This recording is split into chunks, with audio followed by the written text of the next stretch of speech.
the most powerful Maya city, focused largely on economic growth to reflect a diverse international culture in all spheres of life. People immigrated from hundreds of kilometers away.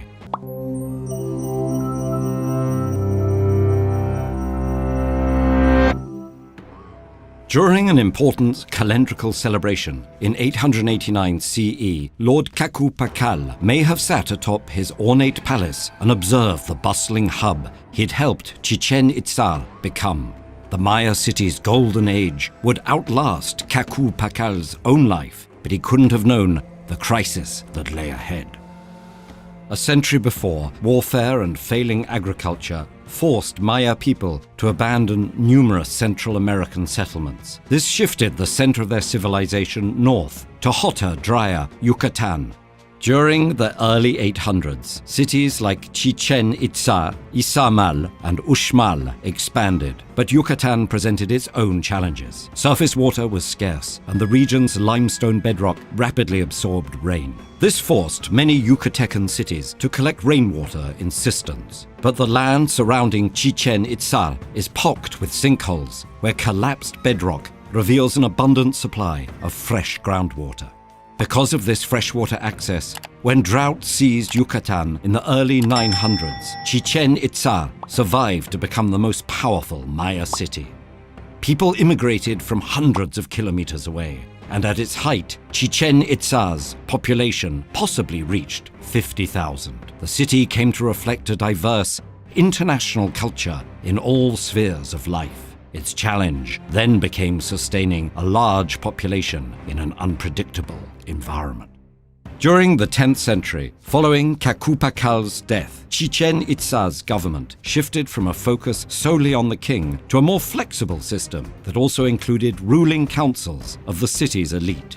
Unlike traditional Maya kings who reinforced their legitimacy with destructive wars and costly monuments, the new rulers focused largely on economic growth. They channeled the city's military might into establishing long-distance trade and political dominance. Merchant warriors traveled from coastal ports and captured valuable goods, using obsidian, gold, copper, turquoise, and jade from various parts of Central and North America. Chichen Itza's inhabitants crafted sharp tools and precious ornaments. They traded food, textiles, feathers, minerals, and metals, sometimes using cacao beans as currency, and they transported seafood from the coast to supplement the city's locally grown staple crops. Farming was essential to Chichen Itza's survival. The city's architecture and religious practices reflected this importance by keeping track of time, the transit of celestial bodies, and agricultural cycles.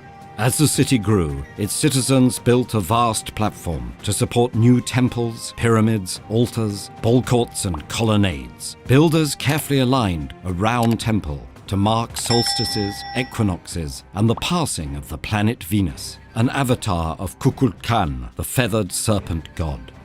Kukulkan became Chichen Itza's central deity, and his worship transformed the city into a center of religious pilgrimage. Architects designed a stepped pyramid and temple dedicated to Kukulkan that towers 30 meters high and features 4 stairs with a total of 365 steps, each representing a day in the solar year.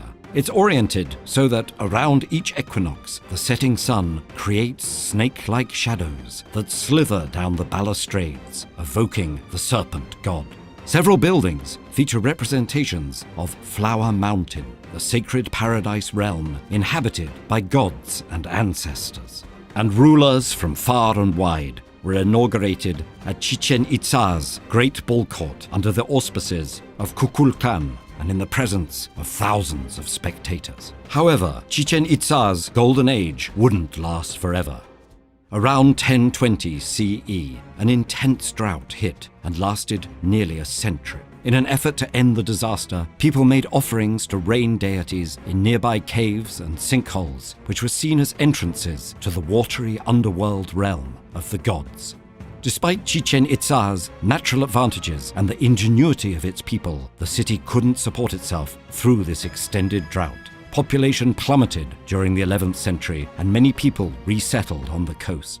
At the end of the drought, The new city of Maipan emerged and replaced Chichen Itza as the principal city of Yucatán. Yet, Chichen Itza was never fully abandoned or forgotten. When the Spanish arrived centuries later, it was still a small, local capital of a Maya province. Chichen Itza's original name was preserved, and its ancient stone constructions were still standing, as they do to this day.